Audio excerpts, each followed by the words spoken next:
demanded that the government launches an immediate inquiry into child exploitation in Britain, despite not doing that for 14 years in power.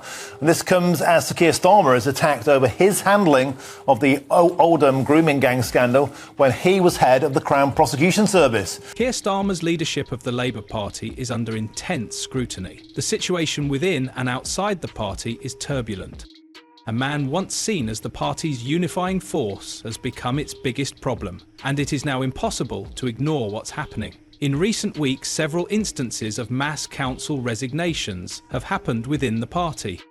Then you have the emerging reports about his time at the Crown Prosecution Services, CPS, which has revealed damaging information about Starmer's tenure there.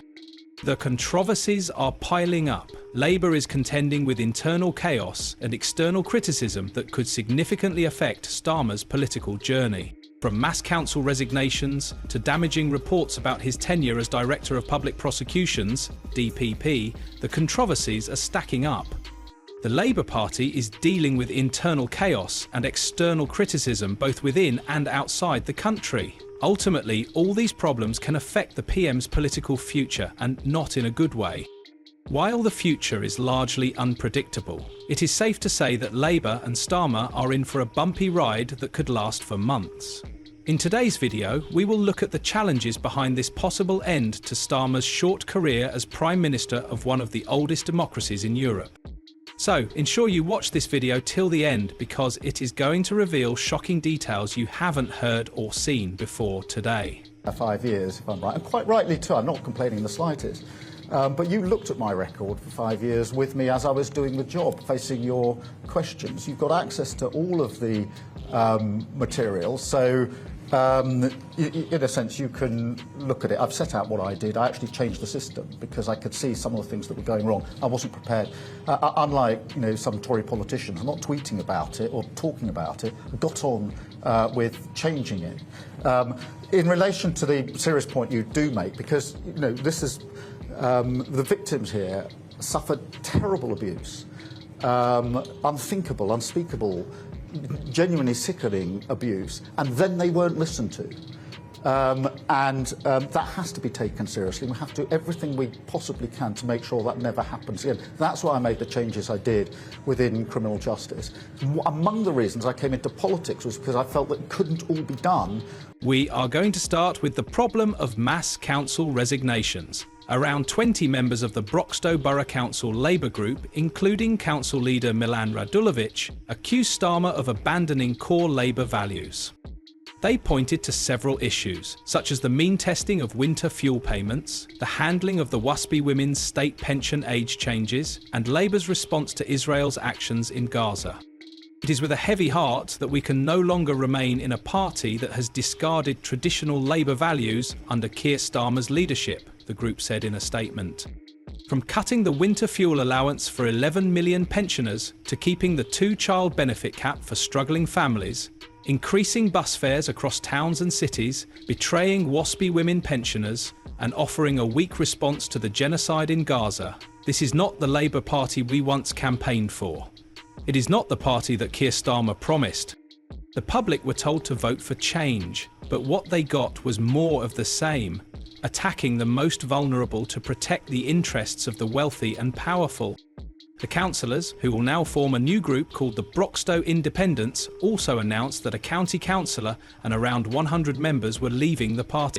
To disassemble the elite of this country and to return local democracy and local services back to local people where it belongs. Collectively, they represent over 200 years of Labour membership. Incidentally, these resignations were not impulsive. Instead, they were a planned response to Starmer's deviation from what many people call the party's traditional values. But what does this mean for the party? The decision of these councillors means that Labour has lost overall control of Broxtowe Borough Council, which it gained in 2023. Consequently, it isn't just about Broxbourne. The discontent among Labour Party members is spreading across the UK, pointing at a bigger issue within the party. When lifelong Labour supporters start exiting the party, it shows that the party is facing a deeply rooted identity crisis. One councillor, Ross Bofinger, posted a picture of a cut-up Labour Party membership card on social media, alongside a statement that read, "I'm leaving the Labour Party because it has grown increasingly distant from ordinary people."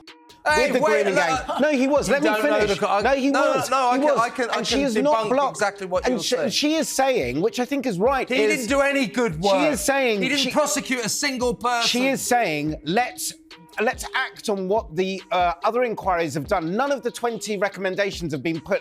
We haven't had a grooming gang inquiry. And we haven't had an inquiry into the grooming gang. Elon Musk has shone a light. You're peddling it as Starmer would say. Another piece of evidence is that the party's problems are not regional issues, but national. With the party losing support already for Starmer's missteps, things are about to take a dramatic turn for the worst. Now, let's inform you about the biggest scandal in a long list of scandals that have hit the UK since Starmer took over from the Conservatives. The Oldham grooming gang scandal. Now, the issue here is not about the scandal, but how Starmer and those working with him chose to handle it. The reluctance to institute a panel of inquiry into this heinous crime by the UK government in London has been met with significant backlash. Several reports have revealed significant failures of local authorities and law enforcement, and Starmer's CPS tenure coincided with these events. The report described the abuse as an epidemic. While it is true the CPS was responsible for approving serious charges, there were widespread delays and dismissal of cases. So, the fresh revelations have prompted a fresh inquiry. Among those leading these demands for inquiry are Conservative Party leader Kemi Bendonch and her Reform UK counterpart Nigel Farage. Later today, he will tell Labour MPs, including in Telford, Rochdale, Bristol, Derby, Aylesbury, Oldham, Bradford, Peterborough, Coventry, Middlesbrough, Newcastle, Ramsgate, tell all of these people to vote against a national inquiry into the gangs which have systematically gang raped children in their constituencies. This is one of the worst scandals in British history, Mr. Speaker.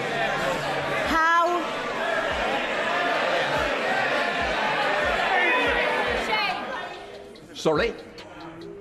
This is a very, very important issue that does matter to the country. It matters to all our constituents. I want to make sure they can hear what's being said by the Leader of the Opposition and the Prime Minister.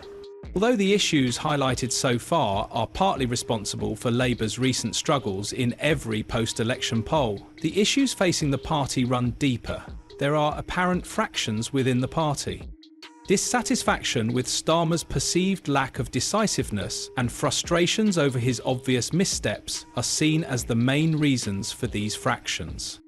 Since taking over a country in a landslide victory, things haven't improved like they promised during the campaigns. Frankly, you can say they have become worse. There is a budget coming in October, and it's going to be painful. We have no other choice, given the situation that we're in. Those with the broadest shoulders should bear the heavier burden. And that's why we're cracking down on non-doms. Those who made the mess should have to do their bit to clean it up. And that's why we're strengthening the powers of the water regulator. The economy, hobbled by years of underinvestment and political instability, has even declined under Starmer's leadership, with inflation rising and a cost of living crisis. But Starmer and his ministers have done little more than complain about how hard everything is. Ambition. A shared ambition. Growth. You have to grow your business, and I have to grow my country. I'll leave it to you to decide if you think voters or shareholders are the more forgiving audience. But without growth, let's just agree, it's a difficult conversation, whoever you're talking to. And that therefore growth is the cause that binds us together, the shared endeavour of prosperity. It's why we've made it the #1 test of this government. And I'm determined to do everything in my power to galvanise growth.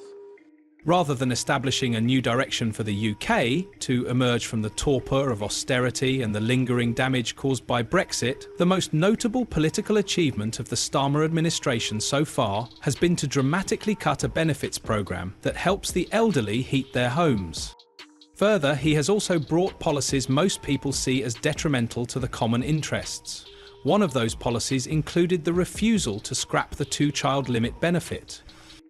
Back when he was running to be Labour leader in 2020, Keir Starmer tweeted, "Too many people today are struggling to make ends meet, held back by jobs that don't pay enough, a social security system that has subjected people to the most appalling indignity, and a public sector that is on its knees after a decade of cuts." He added that he would scrap universal credit, scrap the inhuman work capability assessments and private provision of disability assessments, e.g. TASOS, scrap punitive sanctions, two-child limit and benefits cap. But on 16 July, Starmer told the BBC's Laura Koonsberg that Labour was not changing the Tory policy regarding the two-child limit. This has sparked outrage among campaigners and his own party. Then you have issues with the budget and increased taxes, which has annoyed many after Labour promised not to do so before the elections. Overall, Starmer's popularity is sinking, and it is not hard to see why. So, he has an uphill task to regain public trust. Do you think Starmer has made things worse in the UK? Let us know your thoughts in the comments section below. Thanks for watching, and see you in the next video.